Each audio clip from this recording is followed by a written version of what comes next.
Saturday was their best performance, I thought, of the season, bar none, not even close. You're looking at a team that you go, okay, this is the team we thought now. Well, hello, everyone. Welcome into TexAgs Rewind. David Nuno here with Alex Fragoni, who told me the first time you did the Rewind, not your best performance. Yeah, well, thanks for calling me out there. Yeah, you told me. Yeah, but that was in confidence. That camera. Actually, no, this one right here. Stop. So it was my first day. I was a little nervous, didn't really know what to expect, but I wanted to not necessarily redeem myself, but try it one more time. All right. So what was your favorite part of the show? I really liked Michael Montgomery talking about overcoming adversity. I liked listening to Schloss. I did a lot of the Super Bowl prep last night. That Super Bowl, that first half was kind of a hard watch. But yeah. Second half and overtime was really entertaining, and the script, one could argue. Oh, stop with the script. My kids were asking me, do you think it's true? No, it's not true. You can't make that stuff happen. Anyway, he gave you most of the rewind. The other part, Buzz Williams joined us after a huge win against Tennessee. We did talk about Rick Barnes, but just figure it all out here during the rewind. You want a little bit more time. Were you able to get enough work in, or were you at a point like, no, we got to start playing some games? Both. We definitely need to start playing some games, and definitely need more. But I would obviously prefer more time. Baseball is one thing we're going to work on NCAA wise. Is to try and get. I mean, just purely from a health standpoint, is to give baseball some more ramp up time versus what we're really only allowed 3 weeks of practice. But it is what it is, and hopefully we can have some good weather and get out there this weekend and figure out, who we are and what we need to get better at.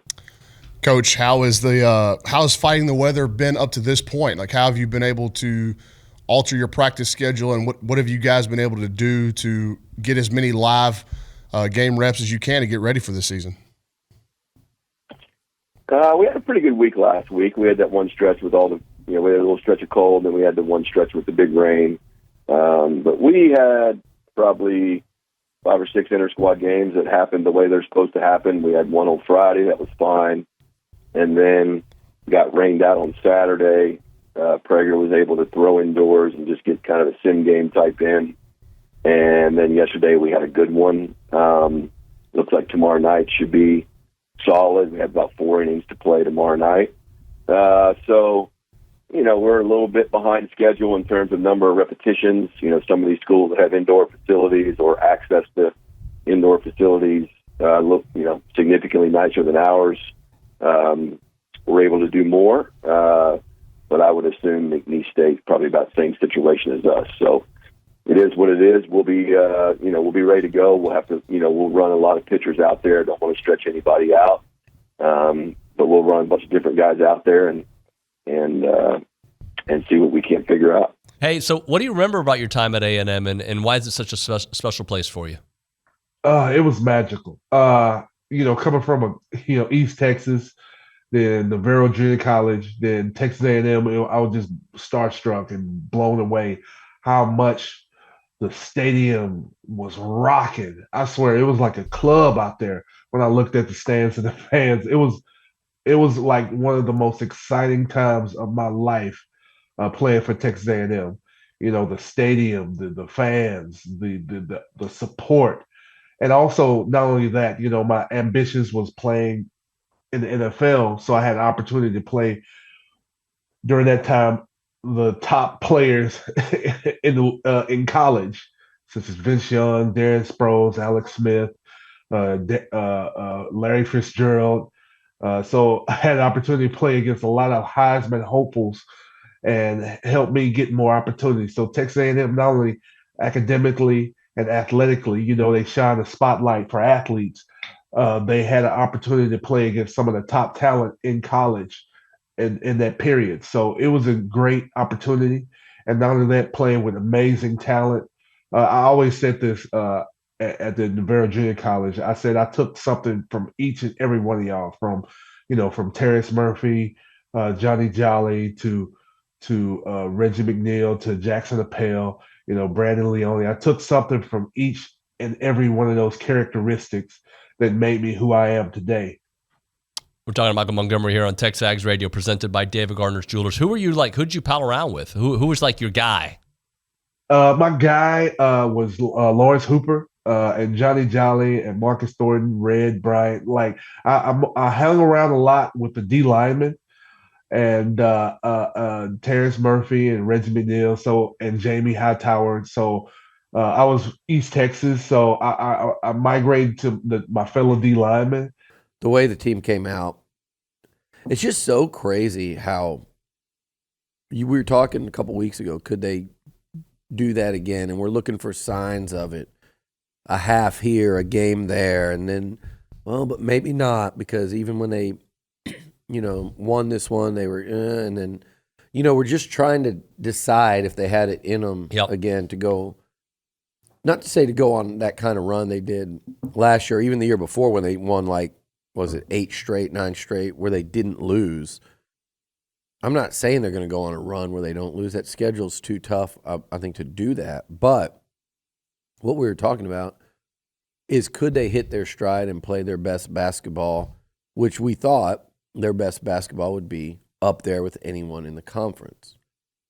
And you're trying to figure out if they could do that, or if this team just was what it was, which was going to be tough, gritty, star guard and Wade Taylor, that teams were scared of, but a tough, gritty team that could grind you out or play close. They're going to fall behind a lot with slow starts, but in other words, like a fringe tournament team is what that was kind of what they were trending looking like. And look, they still, just like a lot of teams in this league, it's not going to be easy to get in.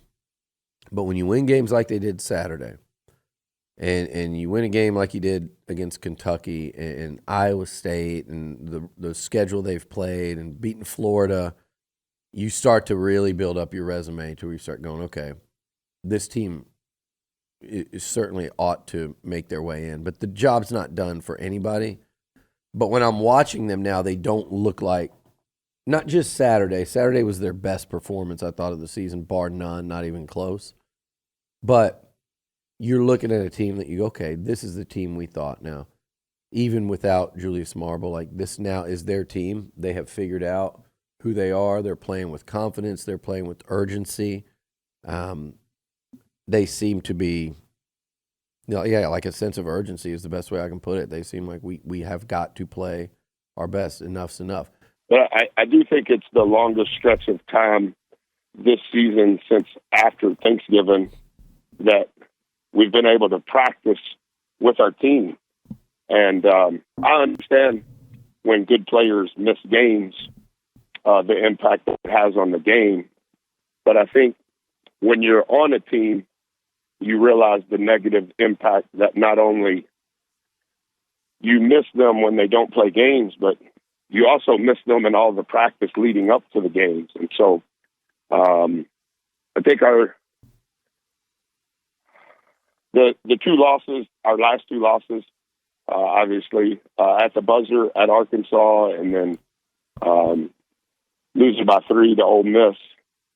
But there's been consistency in the practices and the games of the people that have practiced and played. And I think that's the first time that's happened in 8 to 10 weeks. And hopefully there's some growth happening just because we've all been able to be together.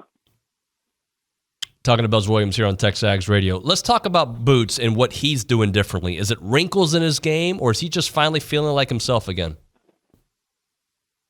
Yeah, I mean, if you miss 5 games in non-conference, you probably miss 15 practices, and that's a long time. I would say he could have played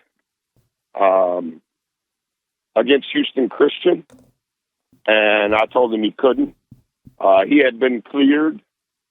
He wasn't practicing full time, but I thought that having 7 more days, including the Christmas break, in preparation for Prairie View, I thought long term that was best.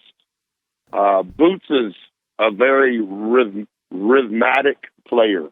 All right, Fragoni, tell the people what to do. Like, comment, subscribe, tweet, Instagram, interact in every way you can, and share with your friends, word of mouth. Do Did I it leave all. Anything out? Yeah, I think you got it all. That's Alex. I'm David. We'll see you next time.